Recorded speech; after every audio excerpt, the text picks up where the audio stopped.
it's Nicolette here from Dooney & Daughters in Remuera, your home for premium chalk paint and furniture decor in Auckland. I have finally got back on to do the live today around how to make coloured wax and how to layer coloured waxes. I was meant to do this last Sunday, but unfortunately I had really bad hay fever and I didn't think you'd want to see me sneezing and spluttering all day. So I am going to run through all the coloured waxes or how to make them. If you have any questions, please pop them in the comments. I can't see them at the moment, but I will answer all your questions. And like normal, I'm going to save this to our Facebook page, and I'm also going to pop this up on the blog along with the other parts. So last time, the first time I talked about chalk paint, what it is and what Velvet Luxe is. Then I talked about different techniques. And then last time, 2 weeks ago, I talked about using clear wax and dark wax. So I have a little bit of a different setup today, so hopefully you can see me fine. But I have just quickly, if you've been into our shop before, you would have seen some of these little side tables up in our paint room, just with different samples or examples of how to paint and coloured waxes and different things. So I've just quickly repainted one today in Rivers Peak. So it's this beautiful grey. It has hints of blue in it. It's really gorgeous. I actually just did a big bed frame and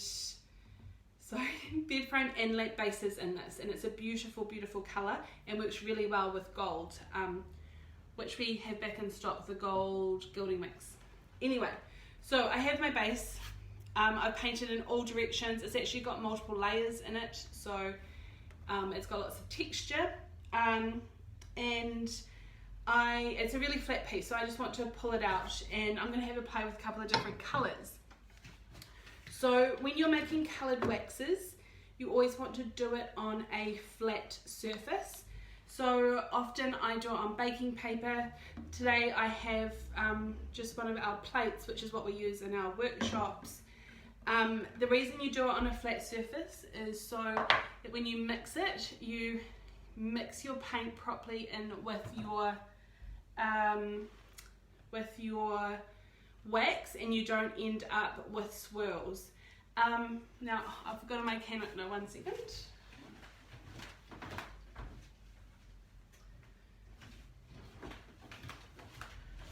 Right, trusty can opener. So it's really hot here today, as I'm sure it is around most of the country.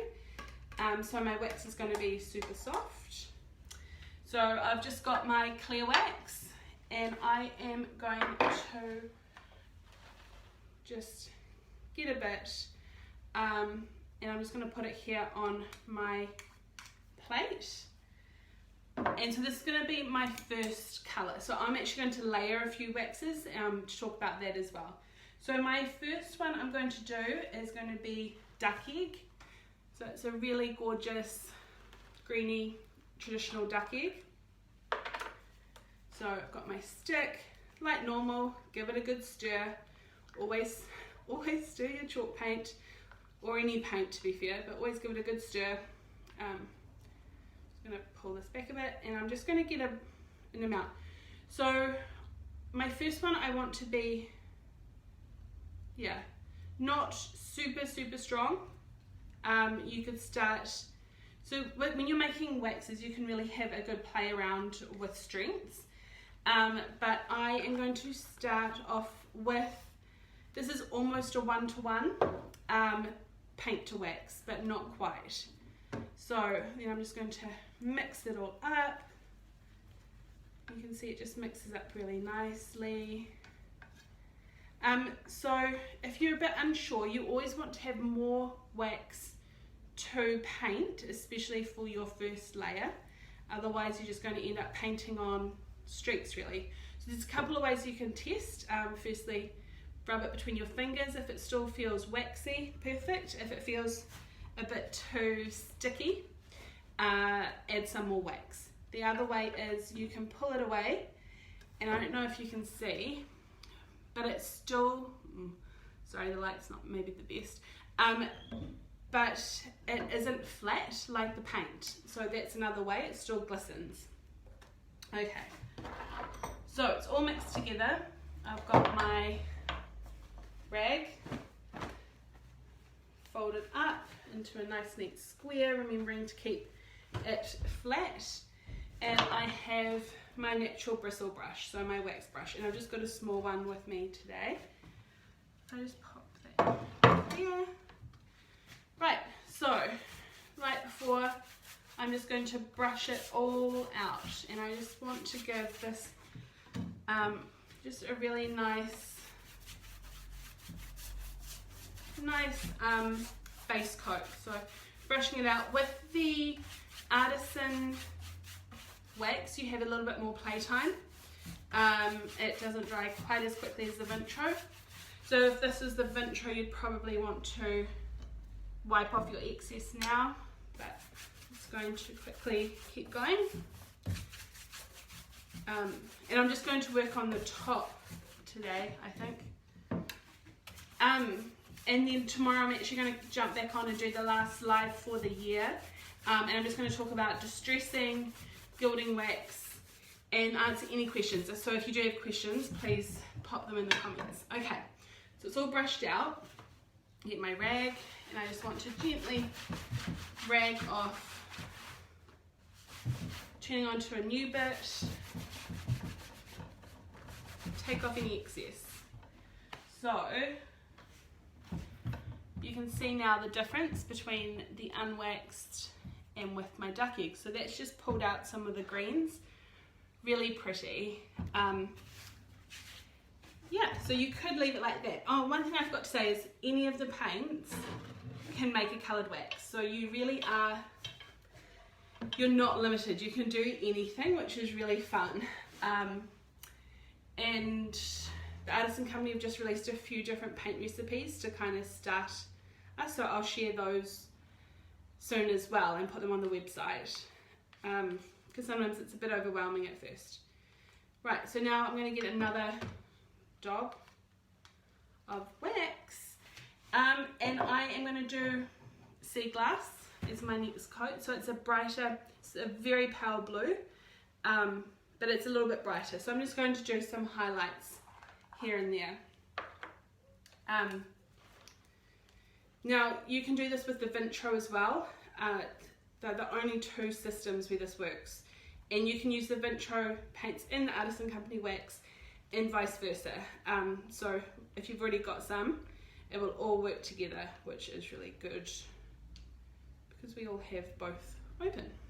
Okay, so my second one, I'm going to make it a little bit darker because I want it to grip, and we've already sealed our chalk paint finish, so it can be a little bit stronger. So this time I'm just going to add a little bit more paint, sorry, and again give it a really good mix.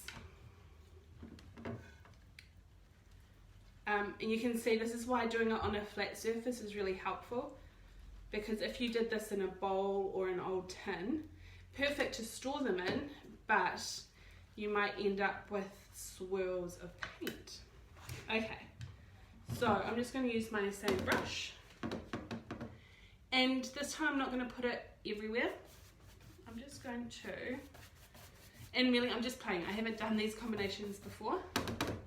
I'm just going to put it around the edges a little bit and just lightly bring it in so it's not too hard lines. So coloured waxes work really well on any piece of furniture that has details already. So you know, it might have bevels or some carved bits. It also works really well around your handles to create some depth. But it's also fun to play on these flat pieces to create an illusion of interest or depth or just character, something not quite so simple. So again, I've just turned my rag over. I'm just going to lightly wax it off. Not wax it off, rub it off.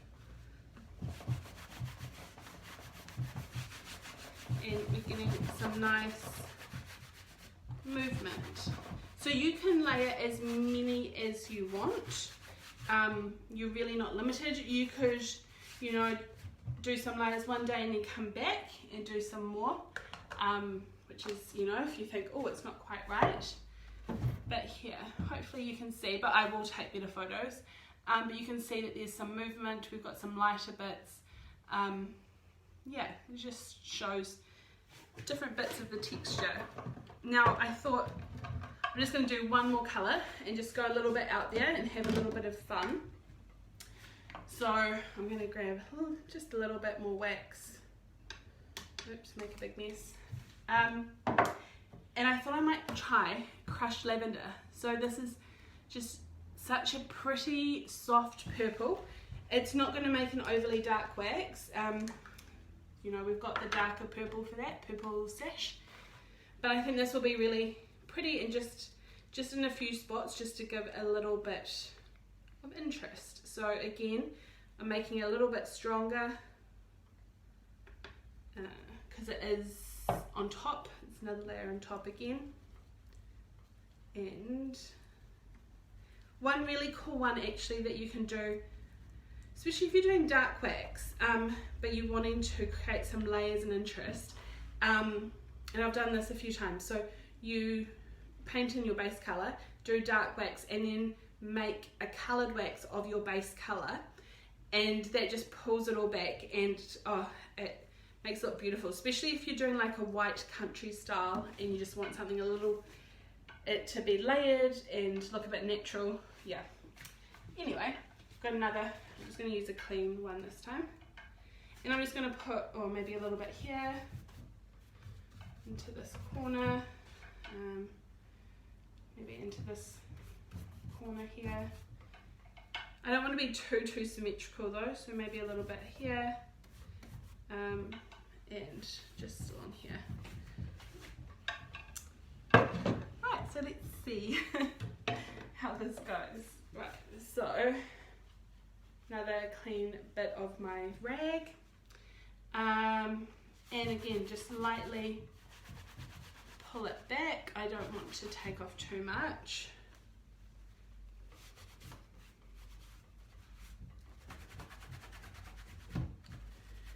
And when you're doing this, it's also kind of blending it into the piece, because you're kind of lightly feathering and moving it out a little bit. So that actually looks quite cool. I shouldn't be so surprised, but I was just looking at the colours that I had. Well, I've got all of the sample pots, so I was just looking at them like, oh, what could I do? So hopefully you can see, or you can see better up here. Yeah, the purple sash. It's looking super pretty. So that's just a way to create some interest and depth on a flat piece, but again, really good to do on carved pieces or pieces that have just a little bit of detail or some trim on them or something. You could add an effects moulding and then pull that out with your coloured wax. So really have a play. You can do anything. Tone on tone always looks nice. Obviously making a black wax, it's the same principle, and same with a white wax. They always look gorgeous. White wax can make things look nice and beachy. Black wax can help with more of an industrial kind of look. You can make your own brown waxes if you don't want to go as dark as a dark wax. So you could use like maybe potter's clay, old espresso, especially over a white, that can kind of tone it down for that rustic aged look. One other thing you can do is you can get your steel wool and you can just lightly pull it back if you think it's a bit too dark in any areas.